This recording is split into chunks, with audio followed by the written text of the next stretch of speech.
3000 র্যাঙ্কে ছেলেমেয়েরা 70 cut off মার্কসে college পেত গভর্নমেন্ট, সেখানে কি হলো 2800 র্যাঙ্কে 71 কাট অফ মার্কসে তারা কিন্তু কলেজ পাবে। অর্থাৎ এই যে 200 র্যাঙ্কের যে ডিফারেন্সটা হলো, এই যে মাঝে যে সিটটা ব্লক করবে যে ক্যান্ডিডেটরা, তখন কি হবে জিএনএম এনএম জিএনএম যে সিটগুলো থাকবে, জিএনএম যে সিটগুলো থাকবে সেই সিটগুলো কিন্তু টোটালি ব্লক হয়ে যাবে, টোটালি ব্লক। এনএম জিএনএম 2025 সালে তোমাদের কিন্তু ফাইনাল অ্যান্সার কি কিন্তু গতকাল রাত্রিবেলায় কিন্তু পাবলিশ করে দেওয়া হয়েছে ওয়েস্ট বেঙ্গল জয়েন্ট এন্ট্রান্স বোর্ডের আন্ডার থেকে।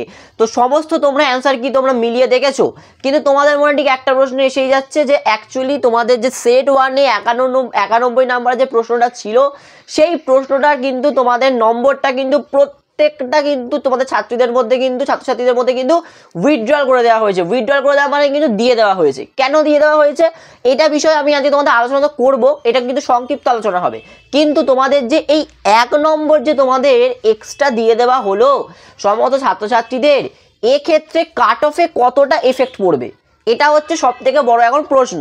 কারণ তোমরা সবাই জানো যে গভর্নমেন্ট কলেজগুলোতে কিন্তু কাট অফ নিয়ে কিন্তু একটা প্রত্যেক বছর ছাত্রছাত্রীদের মধ্যে কিন্তু একটা তোমাদের সমস্যা তৈরি হয়, কেমন কি কাট অফ যায় সেই নিয়ে কিন্তু একটা বিভ্রান্তি তৈরি হয়। সেক্ষেত্রে এই যে 1 নম্বর এক্সট্রা দিয়ে দেওয়া হলো, এই 1 নম্বর যে এক্সট্রা দিয়ে দেওয়া হলো তার জন্য কত ছাত্রছাত্রীরা গভর্নমেন্ট কলেজ নাও পেতে পারে, ঠিক আছে, সমস্ত তথ্য কিন্তু আমি এই ভিডিওতে আলোচনা করব। আর এই 1টা নম্বরের যে কতটা গুরুত্ব রয়েছে সেটা কিন্তু আমি এই ভিডিওর মাধ্যমে দিয়ে তোমাদের একদম বুঝিয়ে দেবো।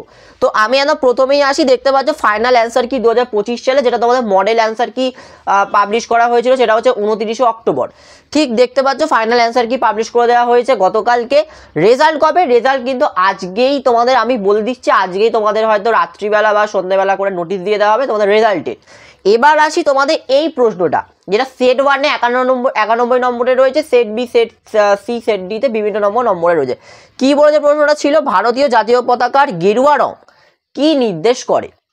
গুগল সার্চ করো, চ্যাট জিপিটি সার্চ করো, এত ভালো টেকনোলজি রয়েছে সেখানে, প্রত্যেক জায়গাতে তোমরা সার্চ করো না কেন, বই খুলে দেখো না কেন, সেখানে সবাই একদম রাইট অ্যান্সার বলবে কি ট্যাক, it is the right answer. কিন্তু West Bengal joint entrance board ভুল উত্তর নিয়েছে, ভুল চুজ করেছে, ব্যাস তার খেসারত কি হলো, প্রত্যেকজনকে নাম্বারগুলো 1 নাম্বার কিন্তু উইথড্রল করে দেওয়া হলো, অর্থাৎ বিলিয়ে দেওয়া হলো। এটা ওয়েস্ট বেঙ্গল জয়েন্ট এন্ট্রান্স বোর্ডের প্রত্যেক বছরের গল্প, একটা বোনাস নাম্বার দিয়ে যাওয়া তাদের একটা মানে অভ্যাস প্রত্যেক বছরের এটা ঘটনা। কোনো বছর 5 নম্বর, কোনো বছর 3 নম্বর, কোনো বছর 2 নম্বর, এই বছর তাও একটু শুধরেছে, পদের হয়েছে, একটা তোমাদের নাম্বার কিন্তু তারা কিন্তু উইথড্রল করে দিল করলো।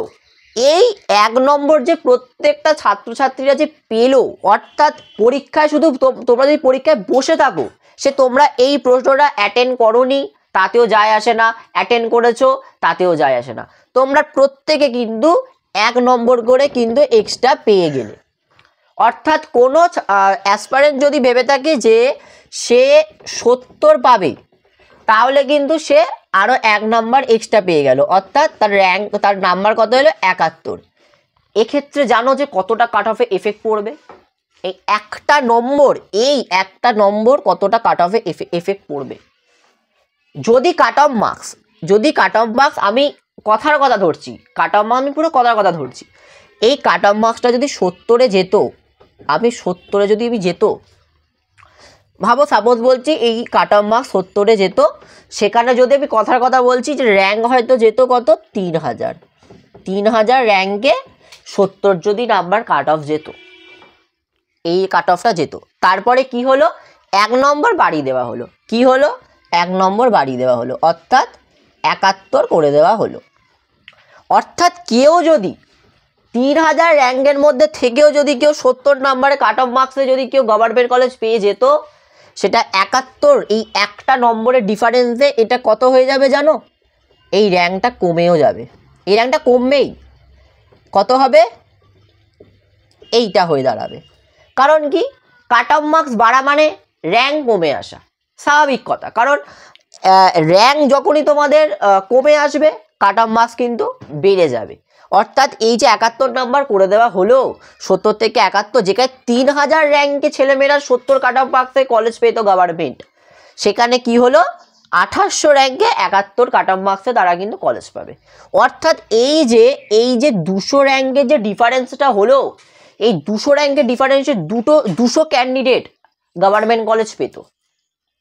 এই যে হিউজ একটা ডিফারেন্স এলো, এই ডিফারেন্সটা কিন্তু সত্যি আমি মনে করি কিন্তু দুঃখজনক। কারণ এটা কিন্তু ওয়েস্ট বেঙ্গল জয়েন্ট এন্ট্রান্স বোর্ডের কিন্তু একটু নজর রাখা উচিত।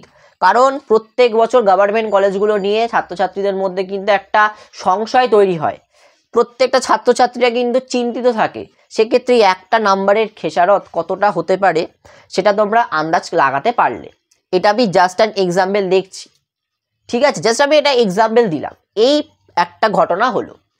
আর প্রত্যেক বছরে সত্যি কথা আমার বলতে কোনো রকম যায় আসে না, জেআরএলদের অবস্থা খুবই খারাপ।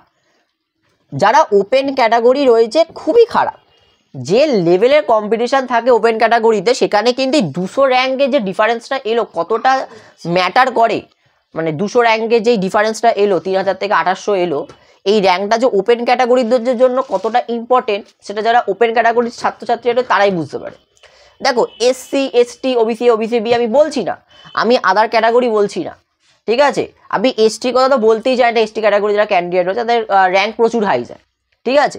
কিন্তু যারা ওপেন ক্যাটাগরি রয়েছে একই তাদের সুযোগ, মানে তারা র্যাঙ্ক পাই না। লাস্ট ইয়ার আমার মনে আছে গভর্নমেন্ট কলেজে 792 এরকম সামথিং একটা র্যাঙ্ক গেছিলো, কাট অফ র্যাঙ্ক 782। মানে পরীক্ষা দিচ্ছে হাজার হাজার স্টুডেন্ট, সেখান থেকে আমাদের 782 ক্লোজিং র্যাঙ্ক গেছে, কাট অফ ক্লোজিং র্যাঙ্ক।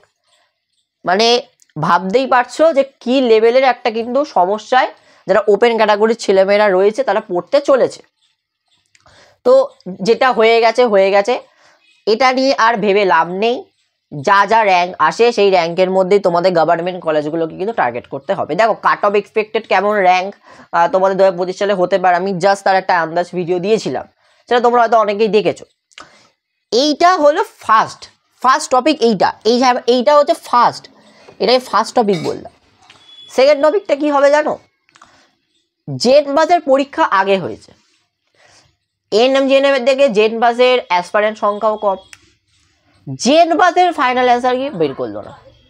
এটা আগে হওয়া উচিত ছিল যে জেন বাসের ফাইনাল অ্যান্সার কি আগে বার করা, কাউন্সিলিং তাদের আগে স্টার্ট করানো উচিত ছিল, রেজাল্ট পাবলিশ করে। হলো না। হলো কাদের? এএনএম জিএনএম যেটা দিল তাদের। সমস্যাটা কোথায় হবে জানো? আমাদের ওয়েস্ট বেঙ্গলের এমন অনেক ক্যান্ডিডেট রয়েছে, মানে আমাদের ওয়েস্ট বেঙ্গলের যেরকম এডুকেশনাল সিস্টেম, কোনো একজন ছাত্রছাত্রী মানে যারা একটু বুদ্ধিমান, যারা একটু চালাক, এমন কোনো ছাত্রছাত্রী নেই যে তারা ব্যাকআপ প্ল্যান রাখে। যে এমন ক্যান্ডিডেট মানে সংখ্যা হয়তো অনেকটাই কমই হয় যে যারা ভাবে যে আমি জিএনএম দেবো মানে জিএনএমই দেবো, এনএম দেবো মানে এনএমই দেবো, পাশাপাশি ব্যাকআপ প্ল্যান আমি রাখবো না।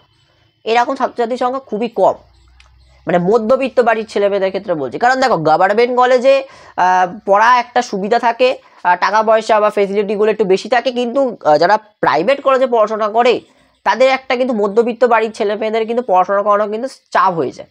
সেক্ষেত্রে মধ্যবিত্ত বাড়ির অধিকাংশ ছেলেমেয়েরা কিন্তু একটা ব্যাকআপ প্ল্যান রাখে যে না আমাকে এই ব্যাকআপ প্ল্যানটা রাখতে হবে। জেন বাসে কি হবে? জেন বাসে ফাইনাল অ্যান্সার কি বার করলো না, রেজাল্ট পাবলিশ হলো না, কাউন্সেলিং তো দূরের কথা। এএনএম জিএনএম এর আজকে হয়তো রেজাল্ট পাবলিশ হয়ে যাবে, অর্থাৎ ডিসেম্বরের ফার্স্ট উইকের মধ্যে মোটামুটি ফার্স্ট কাউন্সেলিং কমপ্লিট হয়ে যাবে হয়তো। সমস্যাটা কি হবে? এমন অনেক ক্যান্ডিডেট রয়েছে যারা কিন্তু জেড পাসও দেয়, এএনএম জিএনএমও দেয়। অনেক ক্যান্ডিডেট রয়েছে ওয়েস্ট বেঙ্গলের, তোমরা যদি খুঁজে দেখো অনেক ক্যান্ডিডেট রয়েছে যারা এএনএম জিএনএম দেয়, সাথে পাশে জেড পাস দেয়। কেন দেয়? অবভিয়াসলি তারা কিন্তু এএনএম জিএনএমটাকে ব্যাকআপ রাখে। কেউ এমনটা হবে না যে এএনএম জিএনএম পড়ে যারা জেন পাসটাকে ব্যাকআপ রাখবে। জেন পাসটাকে তারা একদম প্রাইমারি চয়েস রাখে এবং সেকেন্ডারি চয়েস তারা কিন্তু এএনএম জিএনএম রাখবে। কেন রাখবে? কারণ জেন পাস পরীক্ষা অবভিয়াসলি হার্ড, পরবর্তীকালে অবশ্যই ফেসিলিটিও বেশি, এবং জেন পাস পরীক্ষা কি একটা ডিগ্রি কোর্স, 4 বছরের ডিগ্রি। সেখানে তোমাকে যেমন প্র্যাকটিক্যাল থিওরির ওপর জোর দিতে হয়, তেমন কিন্তু তোমাদের নলেজ স্কিল সব কিছু তোমাকে কিন্তু প্র্যাকটিক্যালের ওপরে যোগ দিতে হয়। সেক্ষেত্রে জেন পাস পরীক্ষাটা কিন্তু একটু টাফ হয় এএনএম জিএনএম এর তুলনায়। কিন্তু এএনএম জিএনএম পরীক্ষাটা কি হয়? এএনএম জিএনএমটা কিন্তু তোমাদের থিওরির থেকেও আমি মনে করি এএনএম জিএনএম এ একটু স্কিল নলেজ প্র্যাকটিক্যালগুলোর উপর বেশি পরিমাণ জোর দেওয়া হয়। সেক্ষেত্রে জেন পাস পরীক্ষায় কিন্তু গভর্নমেন্ট কলেজ পাওয়াও কিন্তু চাপ, প্রতিযোগিতা বেশি, অ্যাসপারেন্ট সংখ্যাও কম, সেক্ষেত্রে একটু চাপ হয়ে যায়। এএনএম জিএনএম দেবে, জেন পাসে অ্যাসপারেন্ট সংখ্যা কম হয়। এবার কি করবে, এই যে কাউন্সেলিংটা যে এনএম জিএনএম এ স্টার্ট করানো হবে, এবার হবে কি এনএম জিএনএম এ অনেক জেন পাস ক্যান্ডিডেটরা কিন্তু ঢুকবে এবং অনেক ক্যান্ডিডেটরা ঢুকে কি করবে, সিটগুলোকে ব্লক করার চেষ্টা করবে।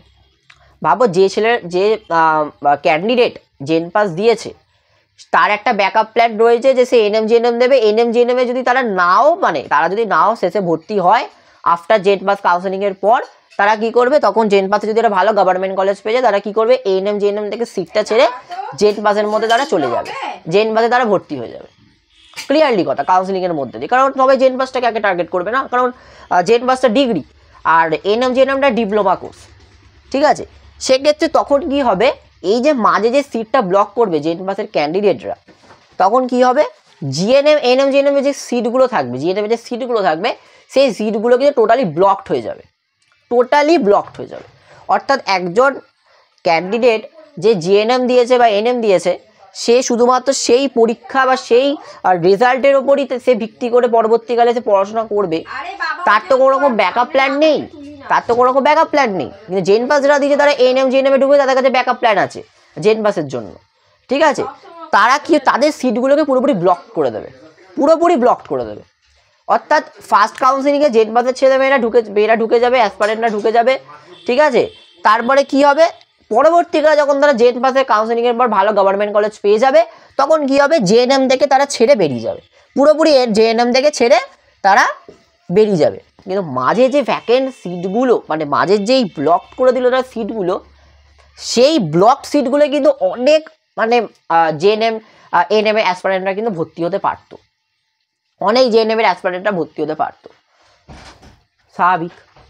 এতে কি হবে, যদি কেউ সত্যিই ভর্তি হতে পারতো জেএনএম এ কাউন্সিলিংয়ে একটা ভালো গভর্নমেন্ট কলেজ, সে কিন্তু ভর্তি হতে পারবে না। অবশ্যই পারবে, তবে আমি মনে করি যে এই বছরের জন্য মপ আপ কাউন্সেলিংটা দরকার।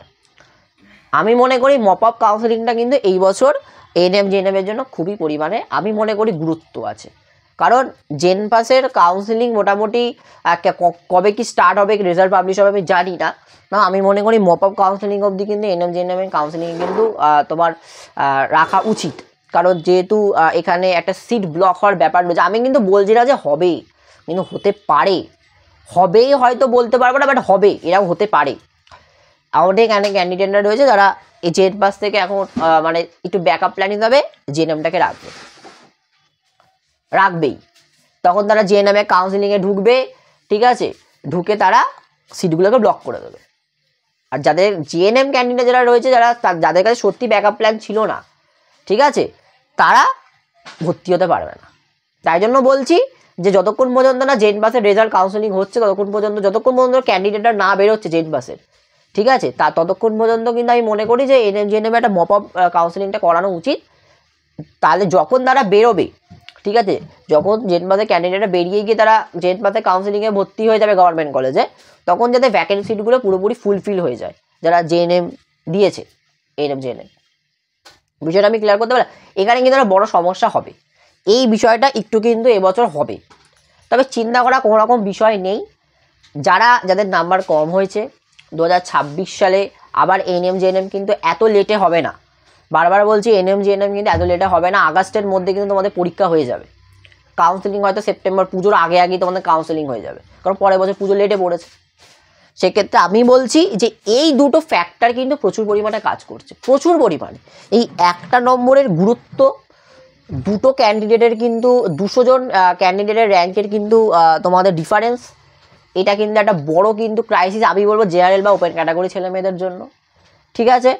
সাথে তোমার এএনএম জিএনএম এর যে তোমাদের ব্যাপারটা বললাম যে জেন পাস ক্যান্ডিডেটরা এএনএম জিএনএম এর ক্যান্ডিডেটদের সিটগুলোকে ব্লক করতে পারে, যারা দিয়েছে দুটো পরীক্ষায়, অনেকে এমন ক্যান্ডিডেট আছে ব্যাকআপ হিসেবে রাখে, সেখানে কিন্তু একটা বড় খামতি হবে।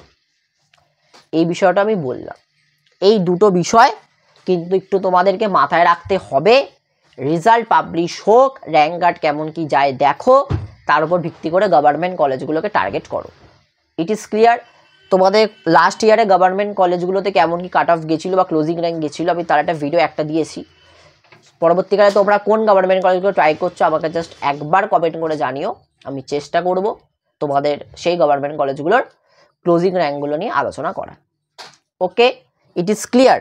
এবার শুধুমাত্র কাউন্সেলিংটা অপেক্ষা করো, কাউন্সেলিং কিন্তু স্টার্ট হয়ে যাবে সম্ভাব্য যেটুকু মনে হচ্ছে এই মাসের মধ্যেই।